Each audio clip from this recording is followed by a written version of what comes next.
Have your armholes on a sleeveless top ever turned out wonky after meticulously fitting the pattern? It's happened to me, and really 9 times out of 10 it's because of a rookie mistake. So I want to explain to you what happens. I want to explain to you what you can do to prevent it in the beginning, and then I'm going to give you a simple solution to fix it if you didn't prevent it from the beginning. So when you look at the shape of an armhole, you can see it's got a circular shape, right? And it's very easy for that to get stretched out of shape, especially if you're working on something that's loosely woven and you keep trying it on and taking it off and putting it on and putting it off. Those, just wrestling with it can cause it to stretch out of shape. So look at this armhole, and you can see it's hanging down pretty low, right? So this armhole on this blue linen top that I've been working on is really stretched out of shape, and I am so happy that I thought to check that before I finished the edges with a bias strip of linen. So let me explain. The easiest way to prevent this from happening is to stay stitch in the seam allowance right after you cut it out. So you cut out your pieces, go to the sewing machine, use a regular straight stitch and stitch within the seam allowance, and that will keep it from stretching out of shape. So I clearly did not do that in this case, and now I have this wonky armhole. And what I want to do is I just want to show you the other side, because I fixed the other side already. Look how much nicer that armhole looks. See how nice and in shape that is? I know now when I finish this armhole, the band of my bra is not going to show. It's going to be right where I want it to be. And it's going to look nice, and it's going to look like a well-shaped armhole on a sleeveless top. So I'm going to show you how I did that. But before I do that, let me show you how you can gauge how much you need to reshape a stretched out armhole. So let me just move this out of the way for a second. I have the pattern in front of me here, and I've already measured it. And so let me just show you an easy way to measure. If you have a clear grid ruler like this, you can very easily bend it along the edge of the paper and get the measurement pretty quickly. I marked my shoulder seams because those are not included when you're measuring an armhole, because those are seam allowances and they're not part of the measurement. So when I measured here, I measured from here to here and I got 8 inches. And then I measured from here and I wrapped it around and I got 11 inches. So my armhole was 19 inches when I cut it out. I went and measured my armhole using a tape measure, and it was 2 inches bigger than that. So what we're going to do is we are going to use our serger set up for a 4-thread stitch along with the differential feed settings on the serger to get this armhole back in shape. But before we do that, all right, so I need a 21-inch piece of scrap fabric, because that is the current length of my stretched out armhole. So I'm just going to go ahead and measure this. So I'm just going to use this skinny little edge here of this scrap that I have. So this is 18 inches right here, and then 19, 20, 21. All right, so if I cut this off right here, I've got a 21-inch piece, and then of course if I use my rotary cutter, I'm just going to cut off and make a strip that's basically, a 21-inch strip of linen, right? And what I'm going to do here is I'm going to get my serger. We're going to do a sample to see what setting we need to put our differential feed on to get this to be 19 inches, which would measure the pattern. So the first thing I'm going to do is I'm going to take my presser foot off so I can explain what differential feed is, just in case it's a new term for you. So if you're new to using a serger, or if you haven't heard about differential feed, sergers have 2 sets of feed dogs. So there's a front set here and there's a back set back here. The back set of feed dogs go at the same rate of speed always. The front set can be adjusted, And the ability to adjust the speed of the front feed dogs is called differential feed. Now, every serger will have settings for it that start at either N or 1. N or 1 means the front and back feed dogs are going at the same rate of speed, perfect for stable knits and stable wovens. But if you're working on a knit fabric that stretches out of shape, for example, if you put your differential feed on a number or higher, on a setting higher than N, it's going to speed up the front feed dogs, and what that's going to do is it's going to push the fabric in faster than it's letting it out, and that compensates for the stretch. We're going to use this differential feed feature to get our stretched out armhole back in shape by gathering it up very slightly. So on the Baby Lock Ovation and on many sergers, they're on the right hand side of the serger, you can see N here. Again, that's going to mean they're going to go at the same rate of speed, front and back. Now, when you go up a setting, that's when it starts to speed up. So I always recommend trying the 1.3 setting first, seeing what you get, and then if you need more, you can go up another setting. I mean, sometimes you might need to go up to 1.8 or 2, but don't start at those higher settings, because chances are you're going to blow by what you really needed. Plus, you might see some gathers in your finished armhole, and we don't want that either. We just want to gather it enough to put it back in shape.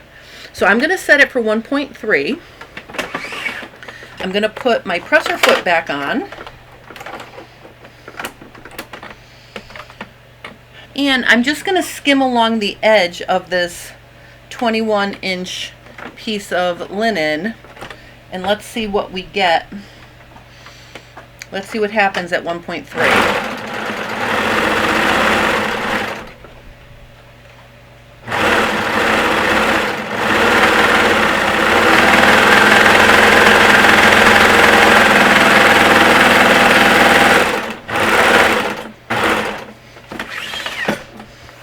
All right, let's do a quick measurement to see how much the edge was gathered up.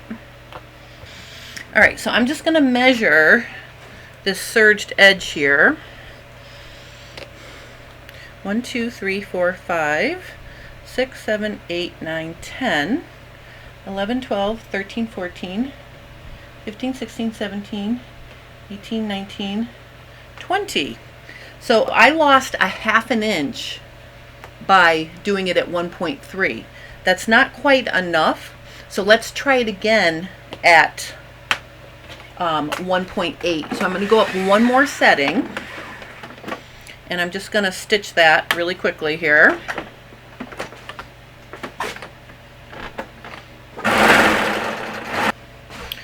All right, so let's measure this again. And I've got 1, 2, 3, 4, 5, 6, 7, 8, 9, 10, 11, 12, 13, 14, 15, 16, 17, 18, 19. All right, so now I'm 19 and change. So I'm pretty happy with that. Notice you can start to see little gathers going on here. But what I want to show you is, the other thing you want to check is, can you either, you know, fuss around with these a little bit to smooth them out. So in the areas where you've got more gather or less gather, you can use your nail and kind of evenly distribute them. And then if you get your iron, I just want to show you here that you can in fact iron this flat. Okay, so you want to test and make sure that you didn't gather it too much.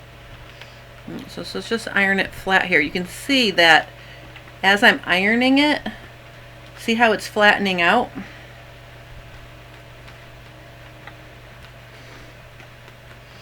You know, over here, if it's, you know, don't iron in a crease, obviously you got to be careful, but you know, you always want to make sure that you can get it flat again. All right, so you don't want to gather it up too much because then it won't be flat and smooth looking. But notice I've gotten my armhole length closer to where it should be.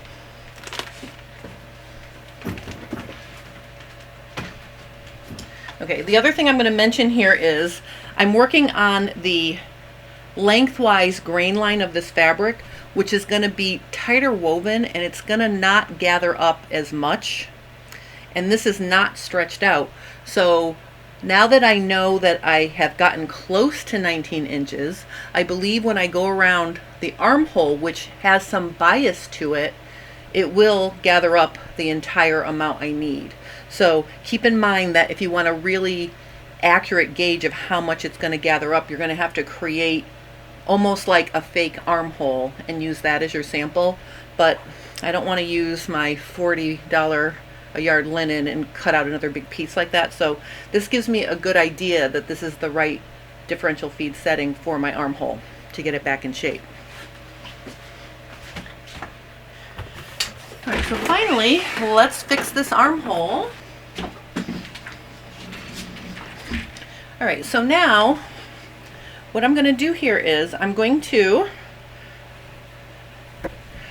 sew inside the circle, meaning it's inside out, and I'm going to put right side face up. I'm going to get it in there like this. And again, I don't want to trim anything off here. I'm just using it to gather up the edge. So let's start serging, and notice I'm going to go much slower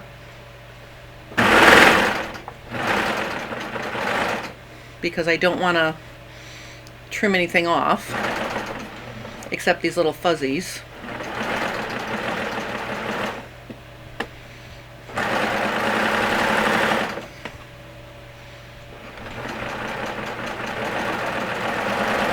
And I'm letting the serger just take the fabric. I'm not holding it back and I'm not pushing it in.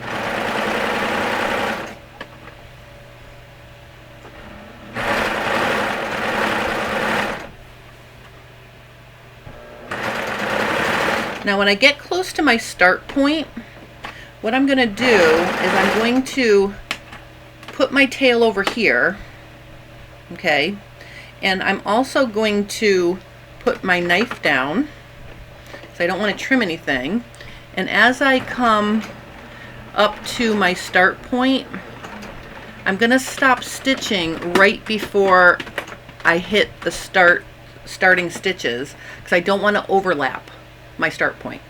Then I'm going to lift my presser foot up, push everything behind the needles, put the presser foot down, and chain off.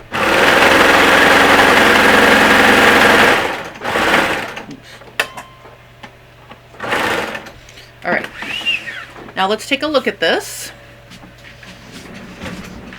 All right, so let's take a look. All right, you can see my start and stop point are almost touching. I have like a little 1/8 of an inch in between my start and stop point. The reason why I don't want to overlap my start and stop point is because if I need to adjust the gathers either by tightening it up a little bit more or loosening it, I want to have these tails free from each other.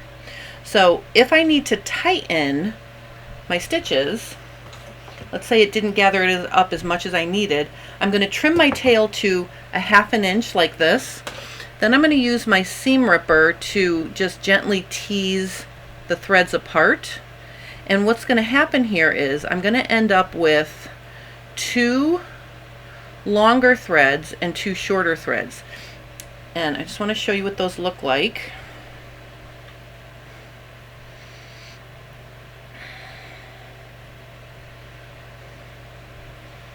Let me just untangle. Okay, and I'm going to put a white piece of paper here so you can see. So see how I've got 2 stubby threads and 2 long threads? The stubby threads are the needle threads, the longer threads are the looper threads. If I grab both of the needle threads like this, and if I pull them, you can see what's happening here is I can gather up more. See that? All right, so that would allow me to even add more, you know, take in the shape even a little bit more. Or if it needs to be relaxed, let's say depending on, you know, the fabric you're working with and how loosely woven it is, it may work out that it gathered it up a little bit too much. If that's the case, you're going to cut a longer tail. Let's say we're going to cut, you know, maybe a generous inch, 1.5 inch tail. And then that's going to allow you to smooth the gathers off onto this chain.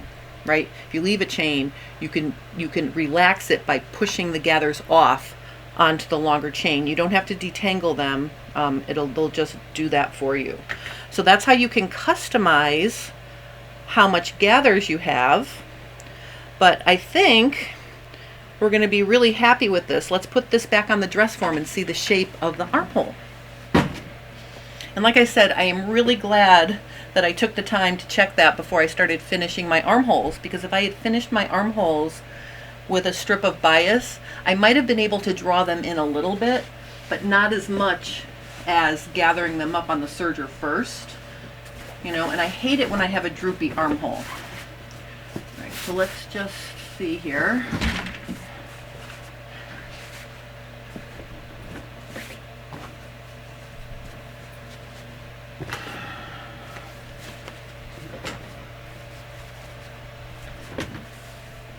All right, so you can see, I think you can see now, this armhole is in shape,